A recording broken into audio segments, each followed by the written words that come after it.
오늘 본문 말씀은 요한복음 8장 31절에서 32절 말씀입니다. 제가 다시 한번 읽어보겠습니다. 그러므로 예수께서 자기를 믿은 유대인들에게 이르시되 내 말에 거하면 참으로 내 제자가 되고 진리를 알지니 진리가 너희를 자유롭게 하리라. 그런데 31절 이 말씀 속에서 자기를 믿은 유대인이라는 구절이 나오는데요. 여기서 자기를 믿은 유대인들이란 완전한 신앙의 경지에 들어선 자들을 말하는 것은 아닙니다. 일시적으로 예수님의 말씀에 귀를 기울였지만 여전히 참 진리를 알지 못하는 그런 자들입니다. 그래서 요한복음 8장, 우리가 이 8장 전체를 읽지는 않았지만 이 요한복음 8장 전반에 걸쳐서 유대인들은 예수님의 정체성을 두고 서기관 바리새인들은 물론 이 유대인들과의 변론이 끊이지 않고 계속되고 있는 것입니다. 그런데 예수님이 누구이신지를 알지 못하고 예수님의 말씀을 배척하는 유대인들을 향하여서 내 말에 거하라고 말씀을 하십니다.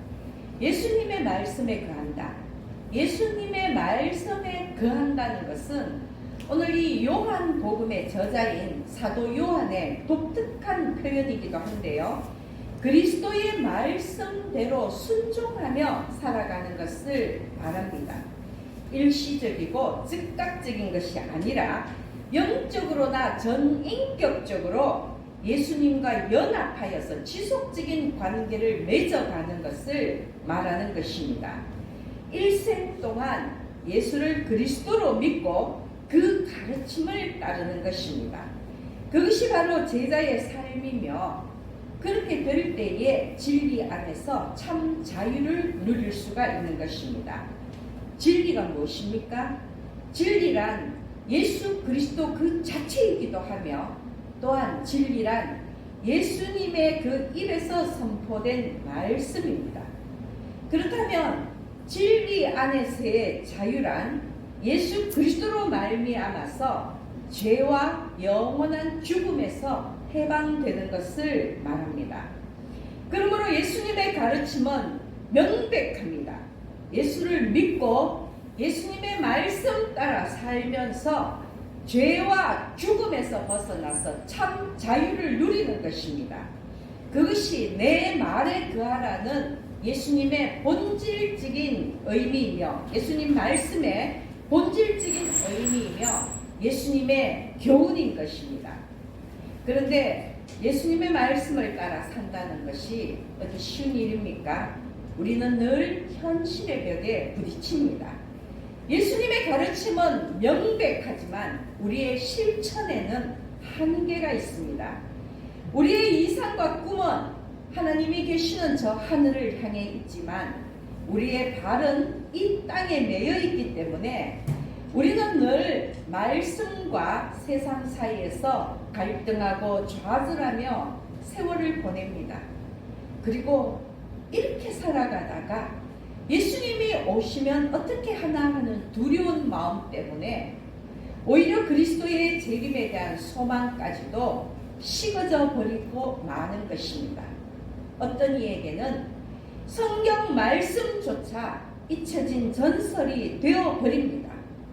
그런데 이러한 일들이 남의 일이 아니라 우리 자신의 일은 아닌지 우리 역시도 진리에서 벗어나서 관념적이고 율법적인 신앙에 빠져있는 것은 아닌지 냉정하게 살펴보아야 할 것입니다.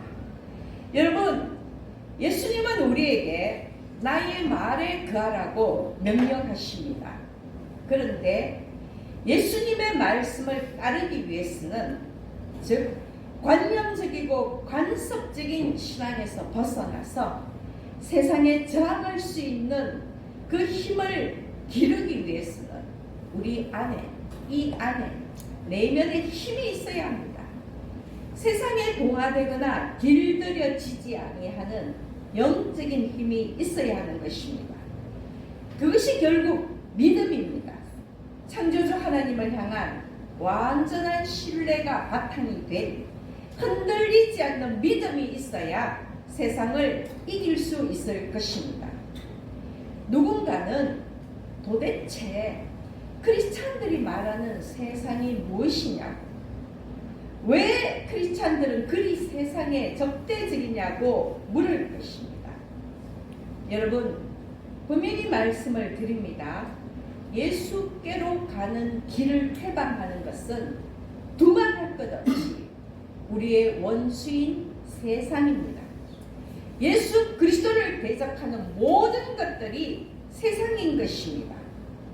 그러므로 세상은 타협하거나 굴복할 대상이 아니라 우리가 싸워 이겨야 할 대상입니다. 세상 속에서 우리와 함께 살아가는 사람들을 비방하는 것이 아닙니다. 그들 역시 우리가 기도하며 껴안고 가야 할 그러한 자들입니다. 그러나 마귀의 종노릇하는 불의한 자들이 만들어 놓은 부조리하고 불의한 체제나 관습들에 동화되고 길들여진다면 우리의 영적 미래는 암울할 수밖에 없다는 것입니다. 지난주에 다니엘과 세 친구 하나냐, 미사엘, 아사랴에 대한 말씀을 드렸습니다. 그들은 바벨론 포로로 붙잡혀갔지만 노예로 학대당하면서 노역에 시달린 것이 아니라 바벨론 왕궁에서 왕의 신하가 되는 교육을 받았습니다. 바벨론 최고의 지식층인 박수와 술객이 되는 코스를 밟은 것입니다. 왕형식으로 융숭한 대접을 받으며 그들은 출세의 지름길을 달리고 있었습니다. 그러나 다니엘과 세 친구는 거기에 안주하지 않았습니다. 그들은 하나님의 음식과 왕의 음식을 분별하였고 최상의 교육과 산의 진미가 오히려 그들에게는 독이 됨을 알았습니다. 그리고 하나님 앞에서 몸과 마음을 거룩하게 구별하기 위해 왕의 음식을 거부했습니다. 바벨론에 저항했습니다. 포로인 그들에게 거대한 바벨론 제국의 체제와 그들의 신을 거부한다는 것은 목숨을 내어놓는 일이었지만 그들은 믿음으로 결단하고 불의한 관습과 체제에 맞선 것입니다. 오직 하나님만 의지하며 인내했습니다. 그리고 다니엘서 6장을 보면요, 사자굴에 던져진 다니엘의 이야기가 나옵니다. 그 당시에 다리오 왕이 나라 전체에 고관 120명을 세워서 전국을 통치하게 하였습니다. 그리고 그 120명의 고관들 위에 총리 셋을 두었는데 그 총리 셋 중에 한 명이 바로 다니엘이었습니다. 그런데 다니엘이 모든 총리와 고관들보다도 더 뛰어났기 때문에 왕이 다니엘로 하여금 전국을 다스리게 했습니다. 그렇게 되자 그 바벨론 안에 있는 온 무리들이 다니엘을 시기했습니다. 그들은 다니엘을 고발하고자 하였으나 나란 일에 있어서 이 다니엘이 아무런 허물도 없었기 때문에 결국은 계략을 꾸미게 됩니다. 말씀에 보면요, 나라의 모든 총리와 지사와 총독과 법관과 관은 소위 벼슬을 한 모든 자들이 의논해서 왕에게 한 법률을 세우며 한 금령을 정하라고 요청을 하는데요.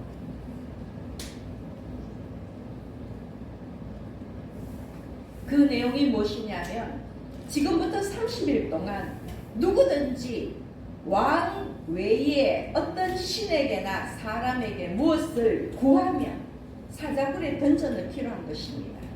여기서 구한다는 것은 기도하는 것을 이야기합니다. 다니엘에게서 아무런 흠집도 찾지 못한 무리들이 다니엘의 경건한 종교적인 그 삶을 이용해서 그를 고발하려 한 것입니다. 왜냐하면요, 다니엘은 비록 바벨론의 포로로 붙잡혀 왔지만 매일 하루 3번씩 무릎을 꿇고 예루살렘을 향하여서 기도를 드렸기 때문입니다. 다니엘은 경건한 신앙 생활을 한 자리였습니다. 그렇기 때문에 무리들은 그 다니엘의 바벨론의 모든 관리들은 이러한 다니엘의 경건한 영적인 생활, 신앙 생활을 꼬투리 잡아서 왕에게 참소코자 한 것입니다. 그런데 다니엘은 왕의 조서에 왕의 도장이 찍힌 것을 알고도 왕이 한번 정한 법률은 절대로 고칠 수 없다고 그 조서에 왕의 도장을 찍었습니다. 그러한 모든 사실을 알고서도 여전히 자기 집에 돌아가서는 윗방에 올라가서 예루살렘을 향한 창문을 열고 전에 하던 대로 그대로 하루 3번씩 무릎을 꿇고 하나님께 감사 기도를 올렸습니다. 당연히 무리들은 다니엘이 하나님 앞에 기도하는 것을 보고 왕에게 고발하였습니다. 왕은 다니엘을 너무나 아끼고 사랑했기 때문에 그 다니엘을 구하고자 했지만 왕이 정한 금령과 법도를 고칠 수 없다고 이미 조서에 도장을 찍고 난 다음이었기 때문에 결국 다니엘은 그 무리들의 계략대로 사자굴에 던져지고 말았습니다. 왕은 다니엘에게 말했습니다. 네가 항상 섬기는 너의 하나님이 너를 구원하시리라. 그리고 나서 왕은 궁에 돌아갔어도 밤이 새도록 근심하고 잠도 자지 않다가 이튿날 새벽에 날이 밝자마자 급히 사자굴에 달려갔습니다. 여러분, 다니엘은 어찌 되었습니까? 어린 시절 참으로 교회 학교에서 수도 없이 많이 들었던 다니엘의 이야기지 않습니까? 하나님이 천사를 보내어서 이 사자의 입을 봉했으므로 다니엘은 정말 그 털끝 하나 다치지 아니하고 몸이 상하지 않고 온전하였습니다. 성경은 다니엘서 6장 23절에서 이 상황을 두고 이렇게 기록하고 있습니다. 이는 그가 자기 하나님을 믿음이었더라. 이는 그가 자기 하나님을 믿음이었더라. 하나님을 향한 그 다니엘의 믿음, 여러분, 이것이 믿음입니다. 어떠한 역경과 고난 속에서도 하나님을 향한 신뢰를 저버리지 않는 것이 바로 믿음인 것입니다. 다니엘은 이 믿음으로 사자굴에서 구원받았고, 다니엘을 참소한 무리들은 오히려 그들이 사자굴에 던져져서 사자들의 밥이 되고 말았습니다. 다니엘이 사자굴에서 살아난 것은 기적입니다. 일어날 수 없는 일이 일어났기 때문입니다. 그런데 이 기적을 만드신 이는 하나님이십니다. 하나님은 이 기적으로 말미암아서 스스로 하나님임을 나타내시고 다리오 왕의 입을 통해서 다니엘의 하나님이 참 하나님임을 선포하게 하셨습니다. 이방의 왕이, 거대한 바벨론 제국의 왕이 그 입을 통하여서 그가 섬기는 바벨론의 신이 아니라 다니엘이 믿은 그 하나님이 참 하나님이라고 선포한 것입니다. 다니엘서 6장 26절 27절 말씀입니다. 내가 이제 조서를 내리노라. 내 나라 관할 아래에 있는 사람들은 다 다니엘의 하나님 앞에서 떨며 두려워할지니 그는 살아계시는 하나님이시요 영원히 변하지 않으실 이시며 그의 나라는 멸망하지 아니할 것이요 그의 권세는 무궁할 것이며 그는 구원도 하시며 건져내기도 하시며 하늘에서든지 땅에서든지 이적과 기사를 행하시는 이로써 다니엘을 구원하여 사자의 입에서 벗어나게 하셨음이라 하였더라. 아멘. 다니엘은 여러분 영적 전쟁에서 승리했습니다. 그런데 그는 단지 뜻을 정하였어 자기를 거룩하게 구별하고 믿음으로 인내했을 뿐입니다. 정작 싸움은 하나님이 하셨습니다. 사자의 입을 봉하신 것도 하나님이시여, 다니엘을 지키신 것도 하나님이시여, 다니엘의 대적자들을 사자굴에 던져 넣으신 것도 하나님이십니다. 전쟁은 여호와께서 하셨습니다. 다니엘은 단지 그 믿음을 보여드렸을 뿐입니다. 다니엘은 전에 하던 대로 하나님께 기도하고 하나님의 말씀을 지켰을 뿐입니다. 그 결과 다니엘은 구원받았고 하나님은 살아계시며 영원히 변치 아니하시는 구원의 하나님임을 스스로 나타내셨습니다.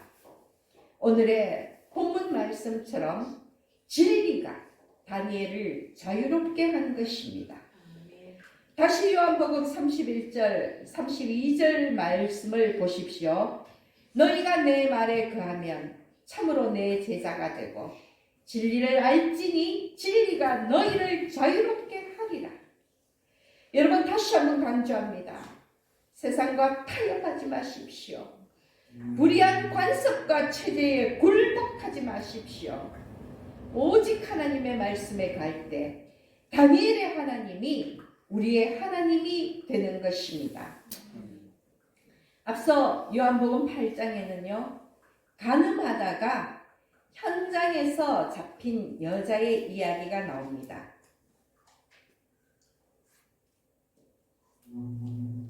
서기관과 바리새인들은 음행한 여자를 끌고 와서 가운데 세우고 무리들이 모인 그 가운데 세워놓고 예수님께 묻습니다.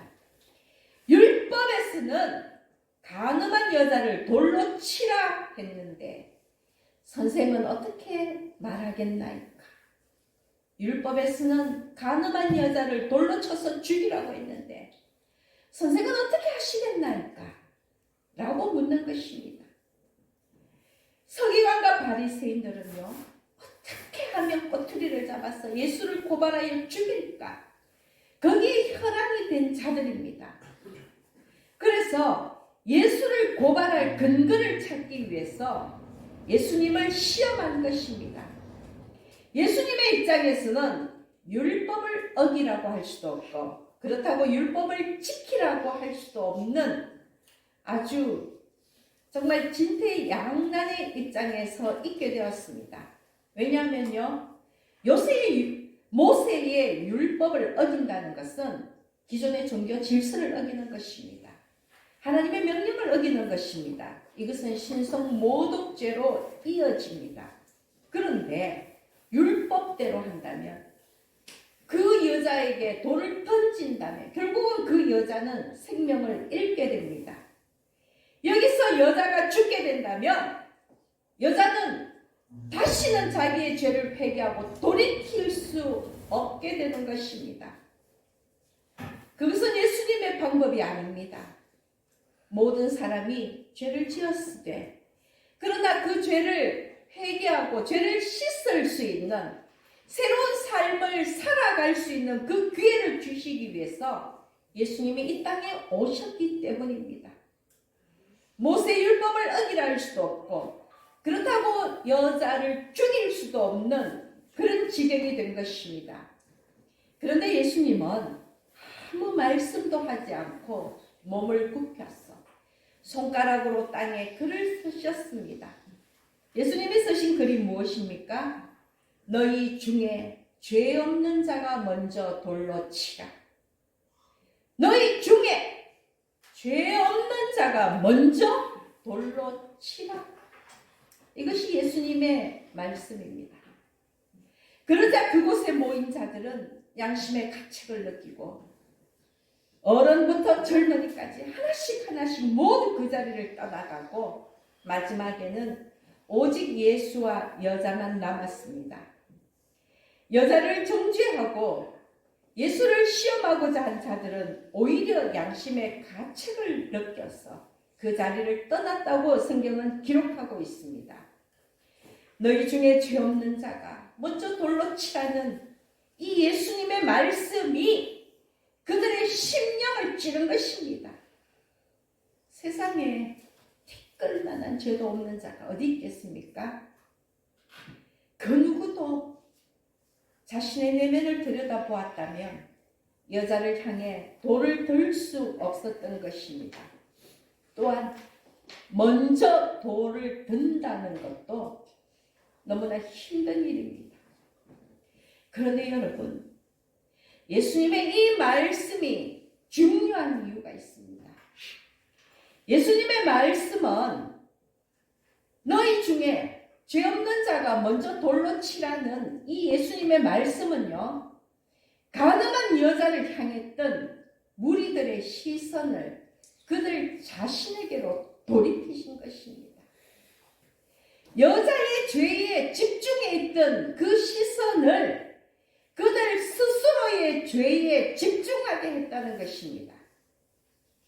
자신들의 죄를 들여다보았기에 그 누구도 여자를 정죄할 수 없었던 것입니다.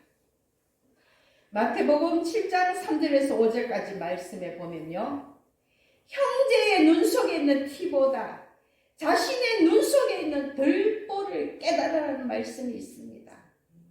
여러분, 예수님은 형제를 비방하고 형제를 정죄하고 단죄하는 그들의 그 엄험한 시선을 그들 자신 속에 있는 자신의 죄에 집중하라고 돌이키신 것입니다. 남의 죄가 아닌 너의 죄를 들여다보아라. 이것이 예수님의 말씀입니다. 사실 간음죄는 율법에 여자뿐만이 아니라 그와 함께 범죄한 남자도 동일하게 처벌하게 되어 있었습니다. 그런데 유대인들은 남자를 끌고 왔습니까? 천만의 말씀입니다. 가늠한 여자만, 연약한 여자만 예수 앞으로 데려온 것입니다. 정말로 그들이 율법을 섬기고 율법에 따라 거룩하게 살기 위해서가 아니라 예수님을 시험하기 위한 미끼로 여자를 데려온 것입니다. 예수님은 무리들의 간교한 계략을 아셨기 때문에 너희 중에 죄 없는 자가 먼저 돌로 치라고 말씀을 하신 것입니다. 그리고 간음한 여자에게도 말씀하셨습니다. 나도 너를 정죄하지 아니하노니 가서 다시는 죄를 범하지 말라. 가서 다시는 죄를 범하지 말라. 물론 성경에는 여자가 회개했다는 그런 언급은 없지만 당연히 예수님의 그 말씀의 권위에 순종하여서 여자는 자신이 지은 죄를 회개하고 더 이상 죄를 짓지 않았을 것입니다. 그것이 예수님의 말씀의 능력입니다. 죽을 수밖에 없었던 여자는 구원을 얻었습니다. 죄를 지었지만 용서받았습니다. 죽음에서 생명으로 옮겨졌습니다. 여러분, 그것이 예수님의 말씀의 능력입니다. 예수 그리스도의 말씀에 거할 때에 그 능력이 우리의 능력이 되는 것입니다. 다시는 죄를 범하지 말라.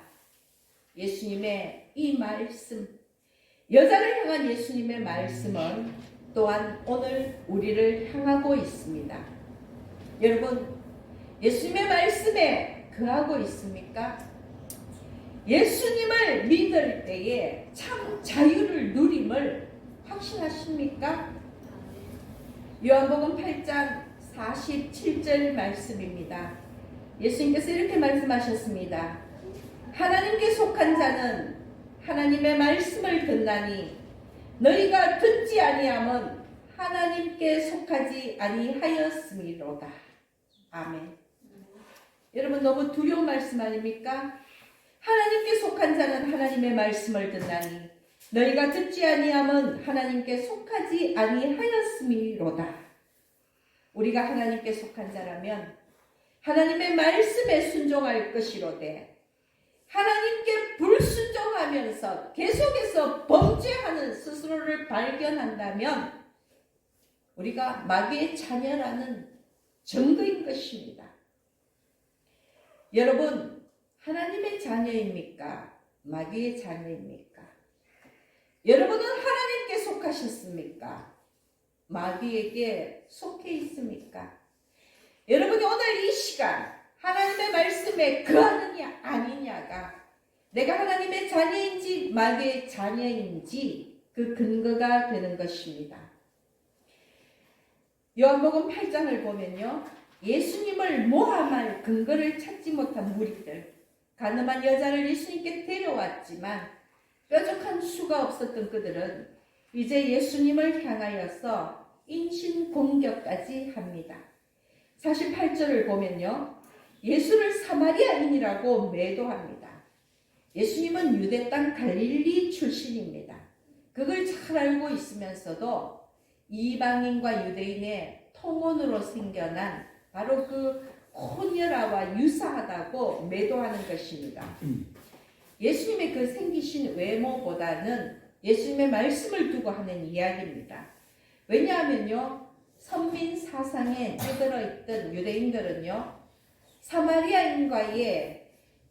이방인과의 이 혼혈적인 사마리아인들을 굉장히 멸시했기 때문에 너는 사마리아인과 같다라는 이 말은 유대인에게 있어서 굉장한 모욕이거든요.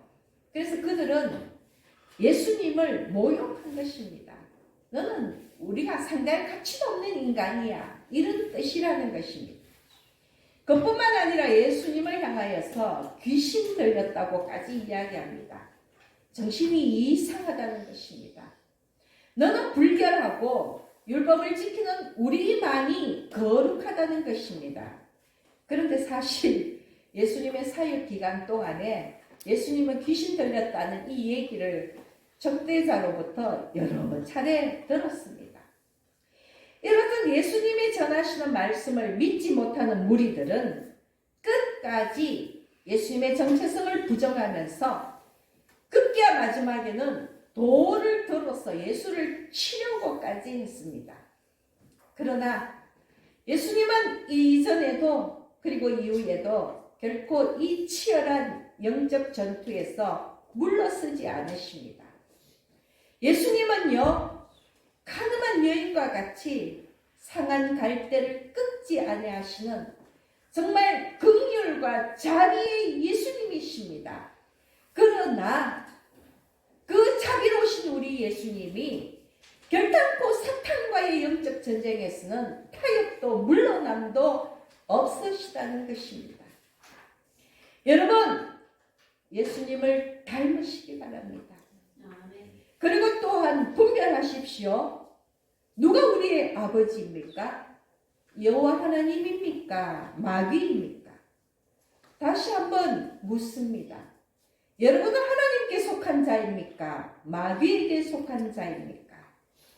예수님은요, 예수님을 죽이려고 하는 유대인들을 향해서 너희의 아비는 마귀라고, 너희는 마귀의 자식이기 때문에 예수의 말씀을 믿지 않는다고 말씀하십니다. 요한복음 8장 44절에 예수님의 말씀이 있습니다. 너희는 너희 아비 마귀에게서 났으니 너희 아비의 욕심대로 너희도 행하고자 하느니라.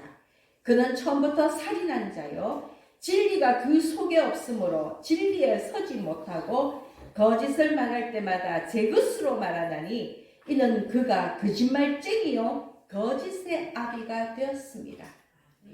예수님을 공격하는, 정말 진리를 모르는 그러한 서기관, 바리새인, 유대인들을 향해서 예수님이 너희 아비는 마귀다, 너희가 마귀의 자식이기 때문에 참 진리를 깨닫지 못한다고 말씀하시는 것입니다.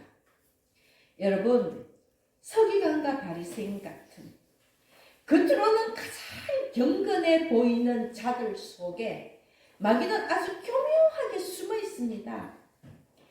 때로는 바벨론 왕의 음식처럼 최고의 교육과 높은 자리로 우리를 유혹합니다.